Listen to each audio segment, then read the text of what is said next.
Hello bachcho, let's read the question. The question says two blocks of mass 2.9 kilogram and 1.9 kilogram are suspended from a rigid support S by two inextensible wires, each of length 1 meter.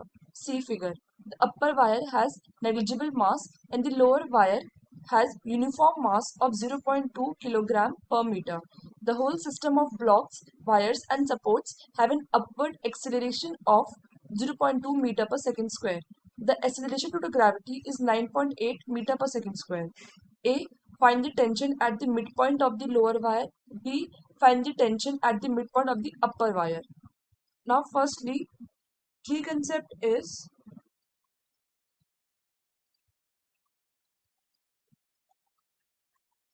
Tension force क्या होता है.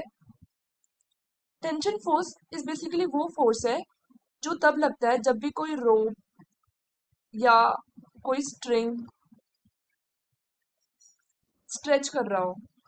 जैसे कि अगर हमने ये एक string लिया एंड उससे एक मास हैंग कर दिया.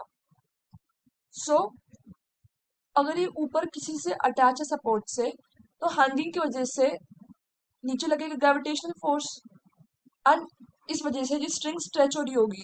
अब इस स्ट्रेच को रेस्टोर करने के लिए एक स्ट्रिंग में फोर्स लगता है, restoring force, which is the tension force T in the opposite direction of the gravitational force, ताकि वो इस gravitational force let's say m g को, where m is mass of this block, इसको balance कर सके. तो tension is the basically restoring force. पहले हम देखते हैं फर्स्ट पार्ट, जो लोअर वायर के मिड पॉइंट पे टेंशन पूछ रहा है. तो लोअर वायर पे नीचे अटैच है एक ब्लॉक ऑफ 1.9 किलोग्राम एंड उसके ऊपर एक लेंथ ऑफ वायर है जिसकी लेंथ है 1 मीटर. दैट मीन्स उसके मिड पॉइंट पे लेंथ पूछा है, तो इस आधी की लेंथ होगी 1/2 मीटर. ऑल्सो लोअर वायर का कुछ मास दे रखा है and that mass is 0.2 kilogram पर मीटर, यानी कि 1 मीटर की इतनी है. तो अगर हमें मिड पॉइंट से निकालना है हाफ मीटर की, then it will be 0.2 multiply by 1/2, which is 0.1 kilogram for half metre. So that means यहाँ से यहाँ तक टोटल मास कितना है, 1.9 plus 0.1 which is equals to 2 kilogram. So midpoint से अगर हम यहाँ से बनाए तो बेसिकली ये 2 किलोग्राम है. सो ग्रेविटेशनल फोर्स इन दोनों पे लगेगा, पूरे मास पे. So let's say gravitational force नीचे लगेगा vertically downwards, which is mass multiply by g. So 2g. अब क्वेश्चन में दे रखा है कि अपवर्ड एक्सेलरेशन है ऊपर की तरफ 0.2 मीटर पर सेकेंड स्क्वायर. ऑल्सो इस हाफ से ऊपर जो वायर था वो स्ट्रेच हो रहा है, तो वो भी टेंशन लगाएगा. तो लेट्स से टेंशन हम यहाँ लगा लेते हैं टी का. सो अब अगर हम वर्टिकल फोर्स में नेट फोर्स लिखें, दैट मीन्स टी -2g, क्योंकि एक्सेलरेशन ऊपर हो रहा है, that mean tension is greater than the gravitational force, इसलिए T -2g equals to net force equals to mass multiply by acceleration होता है. तो mass is 2 multiply by acceleration is 0.2. So T आ जाएगा 0.4 प्लस 2 मल्टीप्लाई बाय 9.8.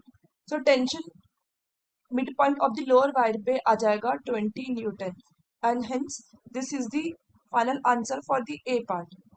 अब अगर B part देखें तो बी पार्ट का पहले बात तो कोई मास नहीं है. दैट मीन्स अगर मिड पॉइंट से देखें तो एक मास अटैच है विच इज 2.9 किलोग्राम. फिर एक वायर का मास अटैच है विच इज 0.2 किलोग्राम पर मीटर. अब तो ये पूरा वायर लेंगे हम क्योंकि अपर से ले रहे हैं, तो इसका मास हो जाएगा 0.2 किलोग्राम एंड देन जो उससे अटैच मास है इट इज 1.9 किलोग्राम.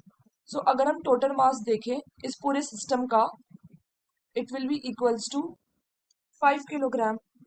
सो इस पूरे 5 किलोग्राम पे लगेगा नीचे gravitational force, so it will be 5g. Acceleration अब भी अपवर्ड्स है विच इज 0.2 और टेंशन अब भी ऊपर लगेगा, let's say T dash. So net force का इक्वेशन होगा T dash minus 5g equals to 5 multiplied by acceleration 0.2. So T dash will be equals to 1 plus 5 multiplied by 9.8, and this is equals to 15 Newton. Hence the final answer is tension at the midpoint of the lower wire is 20 Newton and tension at the midpoint of the upper wire is 50 Newton. Hope you understood it well. Best of luck.